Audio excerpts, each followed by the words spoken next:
Hey everybody, this is Will. Welcome to another episode of Vinyl Appreciation Society House Calls.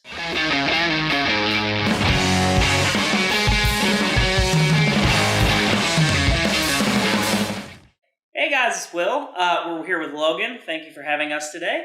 Logan has a lot of amazing shit in his apartment. We'll get some footage of it to put in these videos for you. There's Blu-rays, there's DVDs, there's box sets from other countries, there's all these amazing posters, laser discs, and of course vinyl. So right now, I think we're going to be talking about Death. Is that correct? Yes, sir. Death, the band.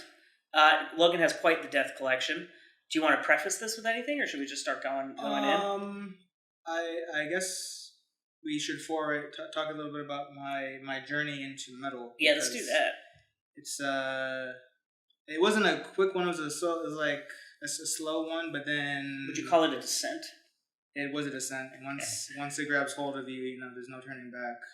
You may not like it at first, but it's kind of like caviar, I guess. Like probably like, what is this stuff? I feel like a rich douchebag, but then you eat some, you generally grow to love it, right? No, I feel like actually not. That's not a good. I feel like with extreme metal, it is definitely an acquired taste. Yeah. But I feel like Death is the band for like almost everyone who gets into extreme metal, and they somehow discover them.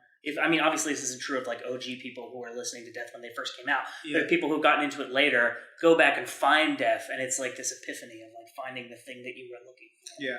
Because they're just so fucking good. Yeah. I will say, when I first got into metal, I wasn't so much into extreme as I was slowly. I think the first like extreme, if you want to call them extreme, was sort of Lamb of God. Oh, I started liking them. Was that like back in the day when they were first out, or more recently? No, this is like 2016, end of 2015. I liked like maybe more rock stuff back in the day, like in 2010s. I guess maybe 2014 or 15, I downloaded the Pantera discography. Oh, so nice. That was the first one. That's pretty fucking heavy, because the first metal band that I really loved was Deftones, who are not really that, now I know now, not really that heavy. Yeah. But when I first heard them, I was like, I was used to like Nirvana, Weezer, stuff like that. Yeah. This is the heaviest fucking thing I've ever heard. So, and then I don't know why I got into Pantera, but I don't know, it must have just been talking to a friend. And then he liked sort of like Slipknot. Interesting thing about Slipknot, I started listening because when I started listening to metal and more different genres of metal, in 2017 I kind of like really started following different accounts, and on these IG vinyl accounts you can find there's a lot so of much different stuff on there. Yeah, like these people really know stuff, and then they get their recommendations from their friends and things, and then the list just keeps and growing. And even the people who are like, there are people who are in bands, who have been collecting these records for years and like know the people in the other bands. True. It's like really fucking cool. Yeah, that's true. But my list just grew and grew. But thing about Slipknot was that like when I first listened to Slipknot, their first CD, Slipknot, right? That's their self-titled. Yeah. Yeah. So I think I listened like one or two songs and I had to turn it off because I just couldn't get into it. Yeah. And then segueing into Death, when I started listening to that sort of extreme metal, the first kind of Death record I think I listened to because I was just, searching for death metal on my Apple Music. And I think I listened to Spiritual Healing, and I got through that, but I didn't like Spiritual Healing because it was very extreme. It was like, you don't... If you don't start... I wouldn't start... If you're trying to get into metal, do not start with Scream Bloody Gore. Their first album. It has such a I find that the sound, because I really like Swedish, like old school Swedish death metal, like Entombed and Grave and Dismember, Unleashed, and like those are the big ones, but like all that kind of shit. And the sound of it is so like raw and lo-fi and like super bassy. And I find that like it's harder even though that music is not as extreme as some more modern bands, the modern production is so much more polished and like crisp, that it's almost easier for people to listen to. You're not mastering the tape. And when I play like Entombed for people, especially like Left Hand Path or Clandestine, they're like, it's just like the sound of the record itself is so off-putting that they can't even get through that to the songs. Even more off-putting is probably like Morbid Angel. Listen to some some Morbid Angel. Morbid Angel. Want to be off-putting? The first time I heard Blessed Are the Sick, Alternate Madness. First time I heard that, I was like, I don't even know what the fuck is happening right now. I can't even tell what's going on. Yeah, and I was watching a documentary about it, and they were talking about like back in those days, they had to master the tape, and they had to time it. They didn't have any click tracks, like everyone or definitely has today. like they didn't have like the snap to thing that you can do on Pro Tools, where you just like snap it to like a beat and everything conforms to that time. Real musicianship, people. Not to knock anybody because I can't play instruments, but it's even like very streamlined. Too. I would rather hear. So this is getting way off metal, but REM. I read this interview with Peter Buck, the guitar player for REM, talking about how they record a lot of their music live, and there are REM songs that you can hear speeding up, and people have complained to them about it, and they're like, well. Because they're not like in because time. They don't correct it. Yeah. I mean, it's in time, but it gets faster as the song goes on because they get like more into it. Oh yeah. So they just like cut a bunch of different takes together and well, no, but they just let it speed up. And Peter Buck was like, I don't fucking care. Like, okay. People like, What's the Frequency, Kenneth is one of their singles from like I think 94, 95 from Monster, and people often complain to him about that song speeds up, and he's like, who fucking cares? Like, does that really bother you? Like, would you rather have us like artificially conform it? It's like 94. Like who fucking cares? You couldn't do that today because cheers. This is fun. Yes, you couldn't do that, but I don't know. Should we pop some of these out and look at the? Let's bust out the Death. So, do you have a favorite Death album? Because I feel like everyone has a different. Yeah. favorite So I guess if we're not going to go in order, I'd probably say. So I think this is Human. Sorry. Well, Human's the classic, right? Yeah. Well, I think Human is the point. Not to knock Human, but I just think I feel like people love Human because it's the point at which death becomes death. Yeah. If that makes sense. So Symbolic is probably my favorite, and then it was this album and. Which is this like a special pressing or is it just? Yes, this. Actually, no. This is from the Metal Blade. They re-released these. It's the white. This is really. Can I just say? I don't mean to interrupt you, but this is really exciting for me because I think all of the Death albums I own are like digital downloads. So I've never really seen the artwork hugely. White and. Do you mind if I peek at the sleeve? Yeah, go ahead. Relapse owns all the rights to Death except for Symbolic, which Metal Blade owns. I don't know the story behind it, but this is probably why we won't get a Symbolic box unless Relapse buys. So Metal Blade's address is over on like Slauson by Westfield. I think it's, or is it Nuclear Blast? It's either Metal Blade or Nuclear Blast. But I think we should fucking just go over there and knock on the door and be like, "Hey guys." Yeah, but I don't know. There's an insert too. I mean, Relapse owns all the rights to Death stuff, and they just. This one has Gene Hoglan on it. Yeah, this was the second album he was on. He was on Individual Thought Patterns. I love that album, Individual Thought Patterns. Yeah, so Individual was the first album he was on. Then he was on Symbolic. Then dude, he's such a beast of a drummer. They regrouped for Sound of Perseverance, and then I was also gonna say that's my probably. I don't know if this is my favorite.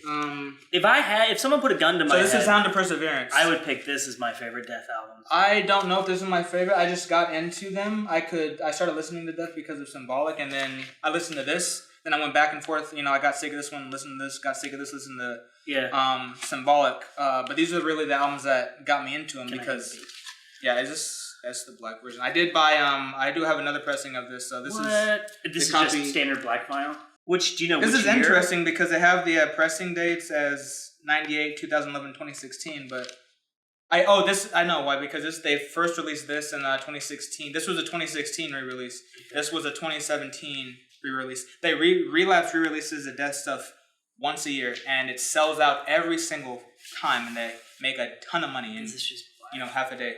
They did. I mean, I feel that like a lot of these indie labels, like the legacy, like repressings, is what like Converge represses their albums like every fucking 6 months. Like I'm convinced that Converge has 10 years worth of albums already pressed. That's hell yeah! What? See, wow. Yeah. So this was what colors is this? White, bronze, pink. Would it be really disgusting if I said it looked like someone had diarrhea, jizz, and then their menstrual cycle all in one toilet, and they made it into a record? That'll be this is the actual product of that. No, that's a horrible thing to say. My parents are gonna watch this and call me and be like, "We don't want you to be our son anymore." Oh, this on you. So do you have one that you listen to and one that's like your? Just because I bought that first, and then Relapse did their annual re-release of Death albums. I gotta get in on this annual. I saw if Relapse, if you're listening, people those things sell out especially these variants. These variants sell out within 6 hours of putting them online. Well, they got to keep up the. I was actually at the doctor's office when I heard it, because this is why you follow the IG accounts, because you learn about these things and you're like, oh crap, I got to spend my money. I gotta buy this right now. And then they recently redid all the Mastodon records too, and the pressing of Leviathan is like, it's like clear with like. Yeah, I actually saw those. I was thinking of buying them, but I didn't buy them. I fucking love Mastodon. Let me pass this back to you since I'm just sitting on the table. It's a fucking great album. But I think. What else do we have over there? We also have. Were you you were at the doctor's office? Were you like in the middle of an exam? This is Leprosy. Now, I like. This is their second album. I do like this better than Scream Bloody Gore. Because this gets into more like gets kind of thrashy death. Yeah, it's very. Yeah, I think a lot of their. Because Scream Bloody Gore is more like a little grindcore, but in a good way. But I can listen to Scream Bloody Gore now. It's just not my favorite. And that's another thing. So when I was trying to find death bands bands to listen to. I saw this guy playing the whole entire Scream Bloody Gore album on guitar, like on YouTube or just on the street. And I just couldn't get into it. But as I've said, so Symbolic and Sound of Perseverance got me into it. So second album, Leprosy, I really like this. Yes, go ahead. I remember reading. So Decibel, like the extreme music magazine. Yeah, they did this thing. By the way, 6 or 7 years By the ago. way. Tell us about this. Decibel, what is this? Sorry, Metal and Beer Fest 2017 shirt. I actually Did you go? I didn't go. This was on the East Coast in Pennsylvania. Yeah, this was shipped from Pennsylvania. This was their backstock, so I wanted to get a large one. All right, Decibel is Decibel in Philly? Is that right? Something. Am I misremembering the shirt that? was shipped from Philly, so. Hey, I was born in Philly. Exciting tidbit of information. But anyway, I'm a big Horrendous fan, so. And I got into them by just following, another IG account cool.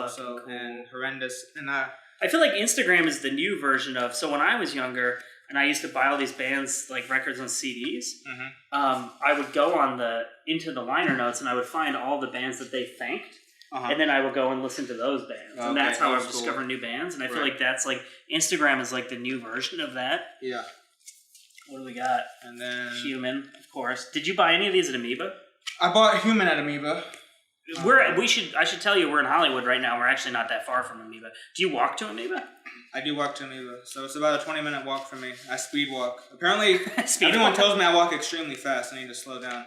Well, we were having trouble keeping up with him earlier when we were walking down the hall. But this is just the Beer and Bronze version of Human. This is funny thing about Humanon. Sometimes I just look on eBay for random things. Some of the clearer versions. See, this is cool. It's Human, so it's pretty fucking what can you cool. say about Human? And that's from Amoeba? This is from Amoeba. They had it. They also had black versions of Symbolic and Leprosy. I didn't buy those at the time. I like this about Boston too. Whenever I go to Amoeba, I think I bought this because it's this beer and white whatever. Is that what it's called? Isn't that spiritual? Is this right? Yes. Yeah. Which one is this? This is Bone White and Bronze merged. So I think that's why I bought this, and I didn't buy the black versions of Leprosy and Spiritual Healing. And this is another thing. When people buy these hardcore collectors, I showed you that picture of the guy who bought all those variants of 14 versions of one record. Yeah, it was Opeth. It was Opeth, right? I forget which record, but it was Opeth. It's the one with the peacock on the thing. Yeah. But the guy had all the variants of it, and then I've seen Judas Priest's Firepower. Like someone bought all the variants of that. Like I mean, I once it's a little saw, insane. Like an Instagram posting of the first Against Me album has been pressed like 38 times, I think, and someone had every single fucking one. Okay, that is insane. I also saw one of Carcass. He had like every Carcass album, but he had like he had a lot of them. Like too many. And like I love Carcass. You don't need Carcass is fucking awesome. Yeah. Do you want to? Did I put my we're still talking about death. Okay, I'm wondering. We're gonna do another episode with other death metal. Well, I think we should get to. We should finish death, and then we'll do some more. Do you have? So should I pull out spiritual healing? Should we move on? Let's talk about spiritual healing. Okay. I think this has become my favorite album of all time, or from death. From death. You want to stick this one? I don't want. Within the Mind is my favorite song on this album. I haven't listened to that album honestly in a while. I should go back to it. So the whole album's good. I think, but I love this is such a '90s. Like, I mean, look at that. Some pre like. He's got his money in his wallet, and this poor guy is like dying. Yeah. I don't know what this lady's trying to like. She's got a Bible, right? Is that what's in her hand? It's a book of some kind. What it is. Yeah. It says, "I found it on her." Well, death is from Florida, right? And this. So I'm sure that there's some kind of like southern evangelical theme going on. Does it say Relapse on the? No, East Brooke. I don't know. But yes. Maybe that's the name of the artist or something. Yeah. Anyway, it's like super old school. This cover. It's a very '90s like death metal. What year did that come out? 91. 1990. Wow. So they made this right after Leprosy, then. Yeah. So that's pretty crazy. Like they hammered these albums out that quickly within a year. So how old were you when that album came out? I was probably not even one. Dang, were you born in 89 or 90? 89. Ooh, that makes me feel a little old. And then, should we look at the? What's that? Yeah, is it just black or is it? No, this is a variant. Oh. Did I pull this out? I feel like I pulled it out real quick and put it back in the thing. Do you ever have one of those moments where you're looking at your bank account and you're like, if I buy this record, I'll be $20 short for rent, but I definitely need this record? Surprisingly not, actually. But I do feel guilty spending money at Amoeba when I don't need to do it on records that I want, but do I need them? I once had to borrow $20 from a friend of mine to pay my rent because I went to the record store and spent too much and wasn't thinking. Wow. Then I checked my bank account and I was like, fuck. Yeah. But that was back in now that I have a kid, obviously, I can't do that stuff. I can't do that kind of shit, but I used to do that stuff. But yes, this is a pretty cool I love those colors. Variant. It's almost the American flag. It's like a reverse American flag. Let's have a look, I need to go back to this record. I have all this stuff on my computer, like I said, but I don't have any. But part of the issue is I find that when I go to Amoeba, the metal records it seems like they're marked up more than the other records.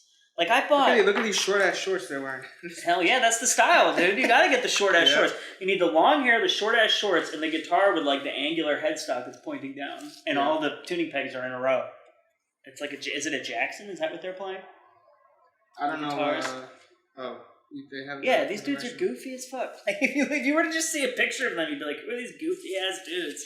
They're like tourists from behind the Iron Curtain. But no, they are in fact the greatest death metal band of all time. I mean, it doesn't say on the liner notes what instruments everyone. Does it? Do you mind if I have a peek at the picture? Sometimes you can see the guitar brand on the headstock, but looks like it's a BC Rich. Hell yeah! Wait, where'd you find that out? It says right here. BC Rich. Oh, okay. Yeah.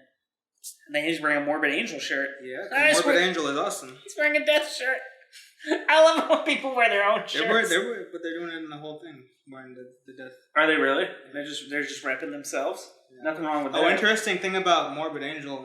The drummer who started the band as a lead singer, he also went on to do the. Damn, I should have pulled those out. I forget what I have sometimes.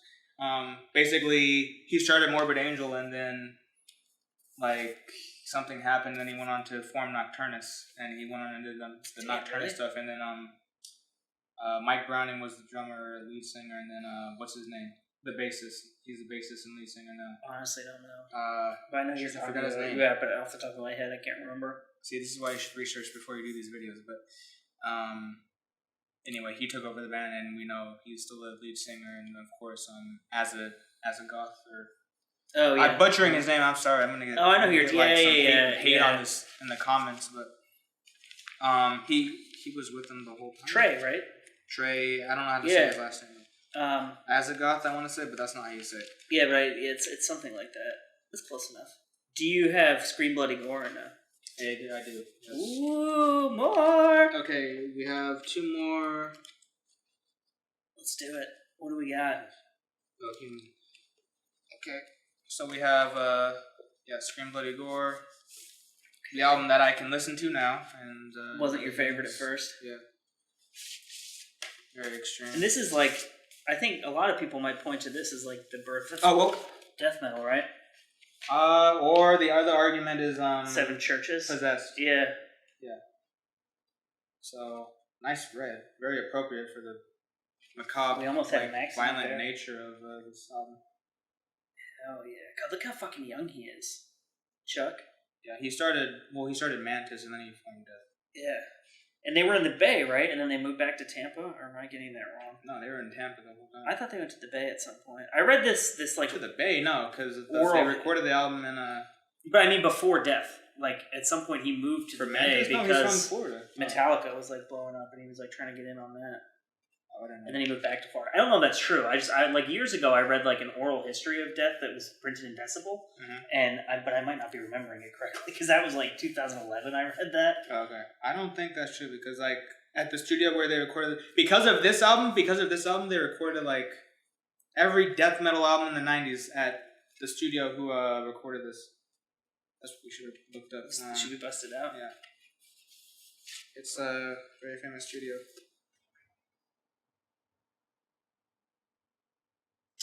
Let's see. He's got like, where's like an on the back maybe? No, it wouldn't. He's got a chunky ass guitar. Used by social engineer by Casey McKay, recording this at the music grind. No. What? That's not right. Are they lying to us? Okay. Well, it says recorded and mixed at the Music Grinder in Los Angeles, California. I don't know if that's for the remastered. No, recorded. So yeah, so it must be. Maybe then it was Leprosy. Maybe they did in Florida. It might have been Leprosy. Okay, well, you're gonna get a lot of hate mail on this. Nah, it's fine. People will like the fact that we're talking about death. I mean, we never claim to be the experts on everything ever, right? True. You should ask Con Booger to be a guest host on your show. Con Booger do vinyl. Look at this guitar. This is fucking chunky as hell. It looks like a baritone guitar. I don't even think I could put this guy has such long fingers, Chuck. Yeah. I mean, it's like he was born to be a guitar player, like Jimi Hendrix too. Just like the longest fingers. We'll have to replay that in slow motion. Sometimes you just can't get the things back. I feel like sometimes they're just fucking with you and they print the shit too small. I have it's a Ride album. I have a pressing of Nowhere, which is the first full-length Ride record, where the record and like you're doing it wrong, you fuck. Don't fit in. You gotta put it. The fucking, it's like, it takes me like an hour to get it in. Jesus. Am I tripping out? Yeah, Baptized in Blood, that's such a great song title. Shoot, just slide that back in there. Slide the record back into its own DMs, as the kids say. Okay, so there you go. I'm excited about this, yeah. Individual Thought Patterns. I love Individual Thought Patterns. Relapse, if you're watching. Is that a box set? It is a box set. What did Relapse do? Well, basically, I thought there was something wrong with my record player. So when I first got this, I didn't listen. Oh, sorry. I didn't listen to it for a while. What? But this is A and B. Yes, this is side A and B. So for whatever reason, the way this was pressed or something, there's a mistake on here where I don't know what happened, but song 1, which is Overactive Imagination, it doesn't play. There's like some dropout, but that occurs on side B too. So it's a I've had records like that too. Where it's it was like pressed just like incorrectly. The beginning of so it. Yeah. I basically have a useless side A and B, but the live stuff sounds fine. So there's and then I didn't know at the time though. I thought there was something wrong with my record player. I thought it wasn't catching. You know how sometimes it just went. That was a problem too. I fixed the weight and then it caught. But I thought it was just not catching, but it was Just actually, the rest of it. the rest of it's fine. Yeah. Like you get maybe 2 minutes into the song, but unfortunately, I have a useless A and B side of individual thought patterns. So Relapse, if you're watching, I take a black version. Can I take a black version of this? Why don't you just send us everything, Relapse, if you're watching? We'll take one of everything, and we'll just do a bunch of shows on it. We will, and I'll be the co-host if you approve. But anyway, yeah. So I mean, it looks unfortunate cool. because I had to pay a lot of money for this, but I bet it was expensive. It wasn't. Actually, I mean, it's expensive for what it is, but the shipping, because they only have one shipping option on these things. So also, I ordered. Speaking of Chuck Schuldiner, I ordered the. See, my brain is not working now. What is the name of it? Control Denied box set as well. So I'm waiting on that to come. It's supposed to ship at the end of May. And he was going to sing leads on that, but he just did lead guitars on that album. And I forget who the lead singer is on that album, but that's another album he was going to do. I think it would be kind of cool to see what he would have done in like the early 2000s, because they just got more and more progressive. Especially that Sound of Perseverance. And there probably would have been more Control Denied releases. So actually, that first record they did actually sounds like the B-sides of Death that was cut from Sounds of Perseverance. So if you kind of listen to it, it's like the same band. So quite interesting. So check it out. Yeah, and then you want to see what else do you have in here? Yeah, let's see. Oh, actually, I took out the See, I ordered a box because the box was damaged, but I didn't know about the record, so that was my noob. Did you ever listen to Gore Guts? It just made me think of that because you're talking about the getting more and more progressive thing. Like, they have a couple records that are just nuts. I took everything out of here, but there was a slip mat, and I have some pins that it came with as well. So I took everything out of this box and put it in the other box because I can use the other box to store stuff because it's kind of slim. Oh, funny thing about Human. Going back to Human real quick. I was looking for like clear versions of the Relapse stuff because I put them online sometimes, and I saw a Human box set on there of a clear pressing, and it has like the third disc. Is it similar to this? It is. It's like the exact same thing. But it's the clear version. People go nuts on the clear versions. I guess that much. Why are people so into? Maybe you can tell us. Well, because Relapse, like they said, where it says like 100 clear. How many? Do not request clear.